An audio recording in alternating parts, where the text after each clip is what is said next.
तर मित्रांनो नमस्कार. आज परत आपण बागात आलो होतो. वातावरण वगैरे फ्रेश आहे. तर आता जवळच आले आपल्या बागाची 15 ऑगस्ट नंतर आपण हे काढू.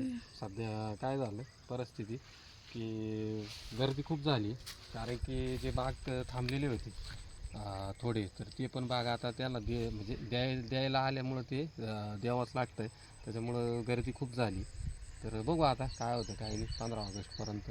त्याच्यानंतर आपल्याला बाग करावंच लागेल. आधी क्वालिटी वगैरे सगळं काम आपण व्यवस्थित केलं. मार्केटचा थोडा प्रॉब्लेम झाला, पण आता जे होईल ते होईल. बघता जे आता काय करता येईल ते. तर अशा पद्धतीने आता पूर्णपणे सेट गंमत झाली. कलर वगैरे फळाला चांगल्या पद्धतीने आला आहे, साईज पण चांगली भेटली आणि व्हरायटी पण. तो आता आज जो व्हिडिओ टाकला आहे म्हणजे कालचा, तर तो स्लरी विषय, तर स्लरीने बराचसाच फरक पडला साईजला, कलरला, याला त्याला.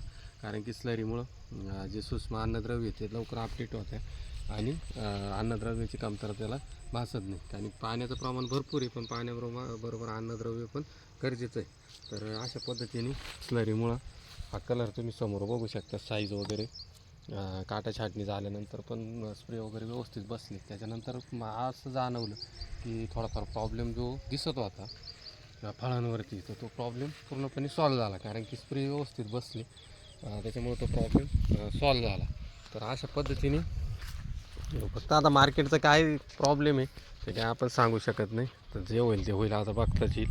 तर अशा पद्धतीने आता मला आपला पूर्णपणे समोर बघू शकता रेडी आहे. साईज पण आहे बऱ्यापैकी, एक 250-300 ग्रॅमपर्यंत काही काही ठिकाणी बऱ्यापैकी साईज आहे.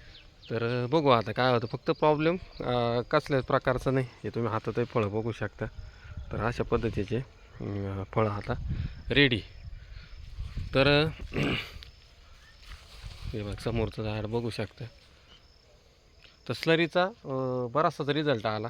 सांगायचं झालं तर बाकीच्या याच्यापेक्षा स्लरी दिल्यानंतर म्हणजे बऱ्यापैकी हे झालं, कारण की जे खतं वगैरे आपण खाली टाकले ते पण अपटेक होऊन जाते. आता परत स्लरी रेडीच आहे. जोपर्यंत हार्वेस्टिंग पूर्ण होत नाही तोपर्यंत स्लरी आपण देणारच आहे. आणि त्याच्यानंतर पण 1-2 वेळा हार्वेस्टिंग झाल्यावर स्लरी दिली तरी अडचण नाही, कारण की एकदम ज्यावेळेस झाडं खाली होत्या त्यावेळेस झाडांना अन्नद्रव्याची गरज राहते. त्यावेळेस पण स्लरी दिली तर अडचण नाही, अधूनमधून पण दिली तरी अडचण नाही, चांगलीच आहे. तर अशा पद्धतीने आता एकदम भरपूर काम केलं आपण त्याच्यामध्ये. माहिती म्हणजे जास्त काही नव्हती, माहिती काढत आपण काम केलं. पहिल्याच वर्षीचं प्लॉट आहे. फळं वगैरे पण आपण धरले, कारण की प्लॉटला आपण थांबलो होतो बऱ्यापैकी. त्याच्यामुळं आपण फळं वगैरेची काही थिनिंग वगैरे केली नाही. जेवढे फळं सेट झाले तेवढे धरले. सेटिंग पण आपली जवळपास 1 टाईम भरपूर झाली आहे. त्याच्यामुळं फळं एकसारखे. तर बघू आता 15 तारखेपर्यंत. आता खूप गर्दी वाढली, कारण की जे प्लॉट थांबले होते ते प्लॉट आता त्यांना पर्याय नसल्यामुळे शेतकऱ्यांना ते देणं गरजेचं झालं. त्याच्यामुळं आता आपण 15 तारखेपर्यंत थांबू. बघू आता काय होतं काय नाही तोपर्यंत. तर आता बघा अशा पद्धतीने काम चालू आहे. बऱ्याच कमेंट्स येत आहेत. तीच कमेंट काळ्या जमिनीत भरपूर वेळा सांगितलं, काळ्या जमिनीतच प्लॉट आहे. आणि बऱ्याचशा त्याच कमेंट परत येतात. त्याच्यामुळे व्हिडिओ पूर्ण बघा, जेणेकरून तुमच्या पण लक्षात येईल. शेतीला पर्याय नाही, कारण की दुसरं कुठलंही पीक केलं तरी पाहिजे तेवढा म्हणजे त्याच्यामध्ये हे नाही आहे. त्याच्यापेक्षा हे कसं आहे, आता मार्केटचं भरपूर जणं बोलत आहे. आता म्हणजे पूर्ण मला पण माहिती नाही, पण पेरूचं मार्केटमध्ये थोडा बदल म्हणजे बऱ्यापैकी फरक पडला. तर मागं 20, 22, 30 रुपये पेरू जात होते. आज 2 दिवसापासून ते पेरूचं मार्केट 70 रुपये. अशा पद्धतीने मार्केटमध्ये काय म्हणजे होईल ते आपण काहीच सांगू शकत नाही. आपलं काम आपण करीत राहायचं. तर ते मार्केटचं कधी काय परिस्थिती निर्माण होईल हे सांगू नाही शकत. पुढच्या वर्षीचं भरपूर झालं, पुढच्या वर्षी 30-40 रुपयानं डाळिंब विकल्या जातील, तर ते काय आपल्या हातात नाही.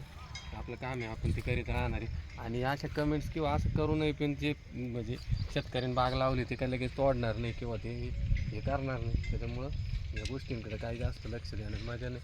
आहे ते आपलं काम आपण करत राहायचं. तर अशा पद्धतीने खाली गबळं वगैरे आपण एकदम व्यवस्थितरित्या आपण त्याचं फॉलोअप घेत राहिलो. त्याच्यामुळं या पद्धतीचं फळ आपल्याला बघायला भेटतं आहे. खाली पण पूर्ण साफसफाई व्यवस्थितरित्या वेळोवेळेवर हे करीत गेलो, स्प्रे व्यवस्थित. आणि काटा छाटणी झाल्यानंतर 100% रिझल्ट आपल्याला स्प्रेचे भेटले, आणि ते स्प्रे व्यवस्थित बसत गेले.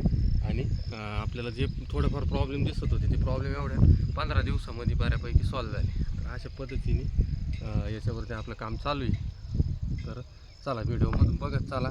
रेस्ट पिरियडचे वगैरे आपण व्हिडिओ टाकत राहू. ज्यांनी लावले त्यांनी तरी ते काम करीत राहिले तरी बऱ्यापैकी फायदा आहे.